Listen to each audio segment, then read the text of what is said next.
சரி, big pass daily பார்க்குறியா? அதில் அந்த தர்பீஸ் இருக்கார்ல, அவரோட பிஹேவியர் பொண்ணுங்கக்கிட்ட பேசும்போதெல்லாம் பார்த்தியா? முக்கியமாக அந்த லாஸ்ட் வீக்லலாம் வந்து திவ்யா கூட பேசும்போதெல்லாம் அவரோட பிஹேவியர் எப்படி இருந்துச்சுன்னா, ஒரு ஆம்பளை எனக்கே வந்து பார்த்திங்கன்னா ரொம்ப ஒரு எம்பாரசிங்காக ஃபீல் ஆனுச்சு, ஒரு க்ரீப்பியாக ஃபீல் ஆனுச்சு. ஒரு லேடியாக ஒரு பெண்ணாக உனக்கு எப்படி ஃபீல் ஆனுச்சு? கரெக்டு தான். அதுவும் வந்து திவ்யா நிறைய இடத்துல வந்து ஒரு மாதிரி நெலிஞ்சாங்க. ஐயோ இவர் வந்துட்டாரா அப்படின்ற மாதிரி இருந்துச்சு. உண்மையாகவே வந்து உங்களுக்கு ஒரு பொண்ணை பிடிச்சிருக்கு, அவளை வந்து இம்ப்ரெஸ் பண்ணணும் அப்படின்னு நினைக்கிறீங்கன்னா அவளை வந்து ஒரு அன்கம்ஃபர்டபுளாக ஃபீல் பண்ண வைக்கக்கூடாது. நம்மளோட சுயமரியாதை இழந்து நாக்க தொங்க போட்டுட்டு போகக்கூடாது.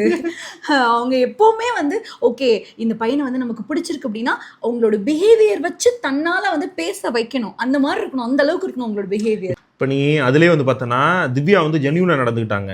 இந்த ஆள் இப்படி வந்து பிஹேவ் பண்ணவும் திருப்பி ஷவுட் பண்ணியிருக்கலாம்.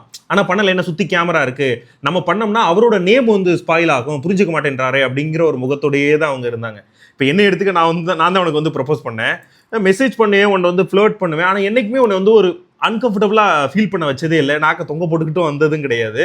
ஆனால் உன்னை வந்து இம்ப்ரெஸ் பண்ணதுக்கு நான் ட்ரை பண்ணியிருக்கேன். என்னோட பிஹேவியர் தானே உனக்கு வந்து உனக்கு பிடிக்க ஆரம்பிச்சு. என்ன மெண்டல் ஆன்ற சொல்லு, இல்லைன்னா என்னை தப்பாக நினைப்பாங்க. ஆமாங்க, இவர் ரொம்ப நல்ல தம்பி, தங்க கம்பி. ஒரு முக்கியமான விஷயம் நோட் பண்ணி வச்சுக்கோங்க. ஒரு பொண்ணு உங்களுக்கு உண்மையாகவே பிடிச்சிருக்கு, அவளை வந்து லவ் பண்ணுறீங்க அப்படின்னா அவளை வந்து அன்கம்ஃபர்டபுளாக ஃபீல் பண்ண வைக்காதீங்க. ஜென்யூனாக அப்ரோச் பண்ண பாருங்கள்.